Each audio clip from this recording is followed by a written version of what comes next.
Okay, Dave. No, Dave, you must have been, without any question of a doubt, the best informed person in the game at the height of your selling jockeys career. Were you betting?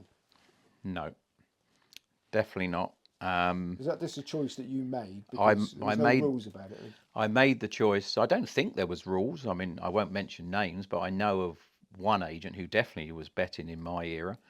Um, but I took the view from a very early age of, or very early part of being a salesman, shall we say, that if I was going to get the trust of trainers and owners, jockeys as well, everybody, I couldn't be seen to be betting because you were in a privileged position.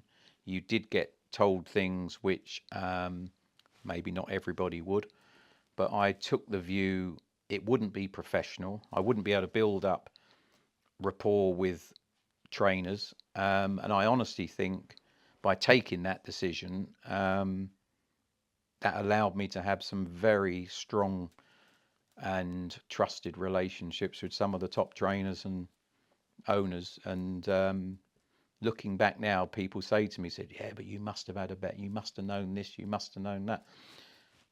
Doesn't matter what you knew. There's still no guarantees. But I honestly can put my hands up and say, no, I didn't. And as I say, I think that was a very good decision to have the longevity of my career, having that trust from, say, the likes of Nicky Henderson and David Nicholson and people like that. When you've got jockeys on your books as successful as AP or Richard Johnson, could, would it be a case of then people were pestering you, or was it a case of you said, "I'll call you, don't call me"? How did it work then?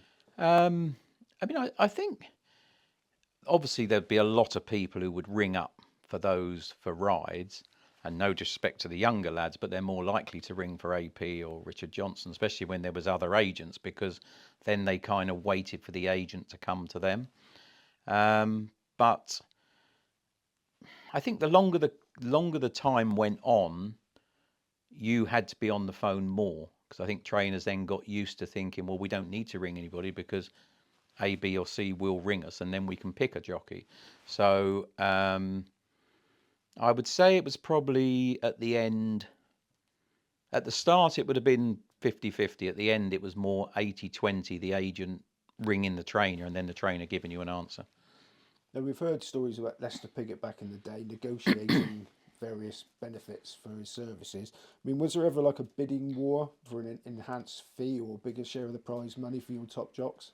I can honestly say, to my knowledge, I mean, they might have been approached directly, but there was very few occasions that I was approached as the agent, salesman, to get one of my jockeys to ride a horse and be offered extra incentives or extra amounts. It did happen, um, but none of my jockeys ever took that up. So I'd say it was quite rare, but there was the odd occasion it would happen.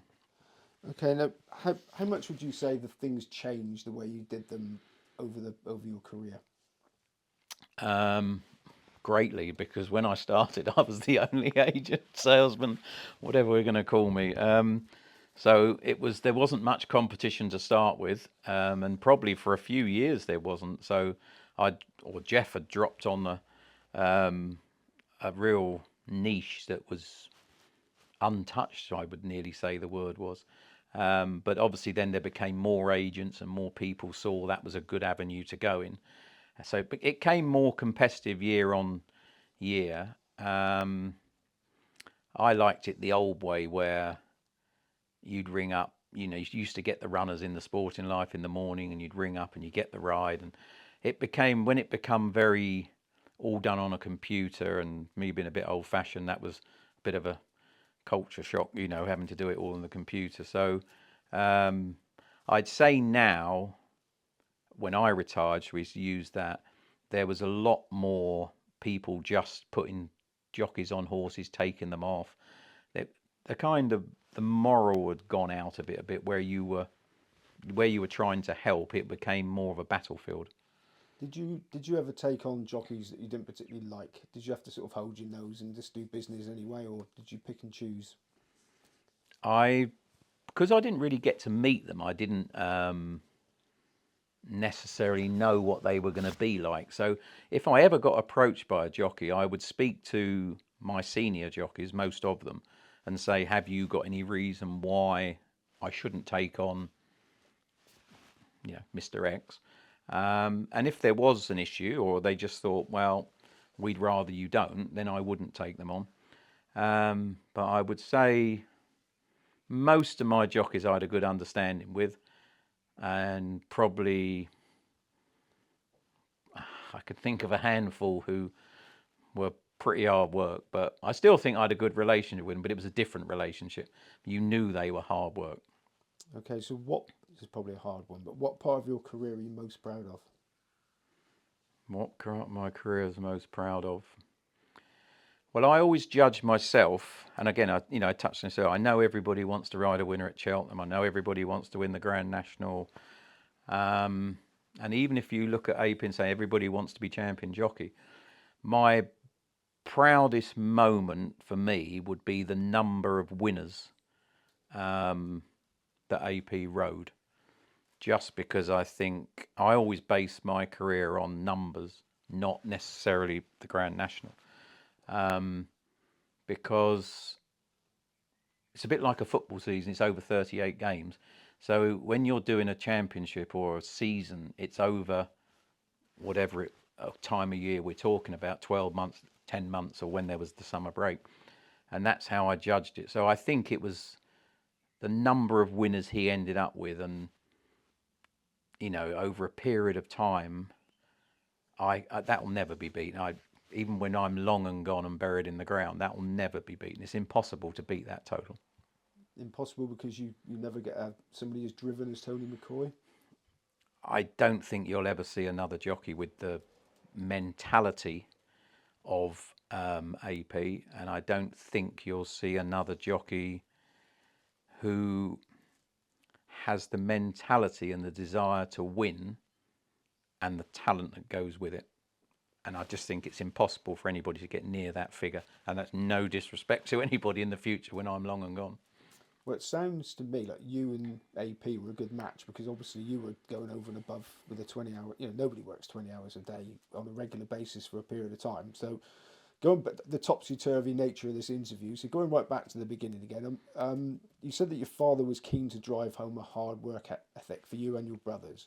Why do you think he was so determined to do that, and did that set you in good stead? Definitely. I mean, I've said this on record before. My dad ran a off license, a little village off license, and he had us working in the shop, whether it was taking the empties out, stocking the shelves from a very young age. And we were taught, or I was taught by him, and I live by it to this day, that, as I said earlier, if you work hard, you'll get the rewards. And I've carried that with me all my life, and I will, even though I'm retired. Whatever I do now, I still carry it with me. If I put 20 seeds in the garden and 19 come up, I want to know why the other one hasn't.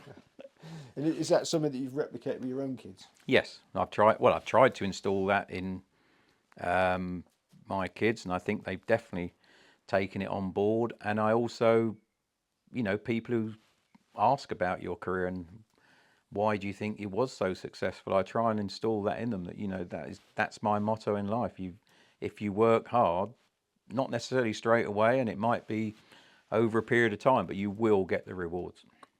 Now, working as you were dedicated to the job for so many years, you assume with all those jockeys you were earning yourself a nice wage, that sort of thing. But in reality, you had 20 years where you were earning, but you couldn't really afford to enjoy it, have the time to enjoy it. So was the work enjoyment enough, even though you couldn't go on holidays to Barbados for 2 weeks and that sort of thing? I think you get into I found myself in a position where, and I go back to, you got to remember, it was my hobby as well. So I was working in what was my hobby, and privileged to be working with some of the best jockeys. I mean, I could have took another path in racing, which might have ended up working, say, with a bookmaker, for example, and I'd have been watching from afar with the likes of Norman Williamson and Adrian Maguire, riding. And you know, you were lucky to be involved really at the crux of their careers. And I used to pinch myself at times and sit back and think, you know, wow, you know, how have I got here? You know. So now that you are retired, obviously being that immersed in it for so long, how much are you still paying attention to it all?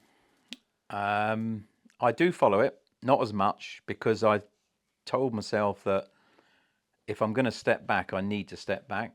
Um, so the first year, I made a point of not say stepping back totally, but I did take a proper step back because otherwise I might as well have carried on and doing what I was doing. And now I find myself looking a little bit more like Harry Cobden and Sean Bowen are both my jockeys of the day, and one of them will be champion jockeys, so I've been following that. So I'm watching it more now, but would I go back? You never know. Do you still get your head in the form book? I like to do, it's strange because it's, as you're saying about full circle, it's quite strange. It's like, I like to pick a race out and then have a study up and see what I come up with and then look at the result or watch the race. And I think I could get back into the form side of it quite quickly. Yeah. So should the bookmakers be alerted to a D Roberts opening an account for a free £25 bet? In my day, you could open your name in someone else's, open an account in someone else's name. I know that this won't get paid. No, I don't think. I don't think the betting days are coming back. No, I've been 3 times with my brother recently and not had one bet, so that probably says it all. Okay, now finally, Dave, I read or watched, I've done a lot of sort of Googling and stuff. I'm not sure where I got it now. Nick Luck probably, that you put your son off following in your footsteps. Now, was he seriously interested, and have you still put him off? I told him, he asked me from a young age and said, you know, could I carry on? Could I do the job? And it was for no other reason apart from I wouldn't want him to have the life I had. It's you sacrifice a lot. I mean, I loved it. It wasn't his passion, it was my passion. He obviously followed it because of the job his dad was doing. But I wouldn't have wanted him to do that job because I know he wouldn't, if he'd have done it for 23 years, he wouldn't have had a life for 23 years. 'Cause it's very, and there's other agents who've started now who've rung me for advice when they think of setting up.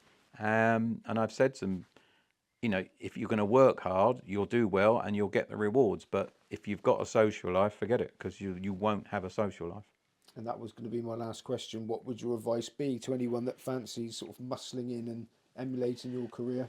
Could you do it and work 10 hours a day and be successful? It's what you gauge as success. So you could probably make a living, you could probably get good results.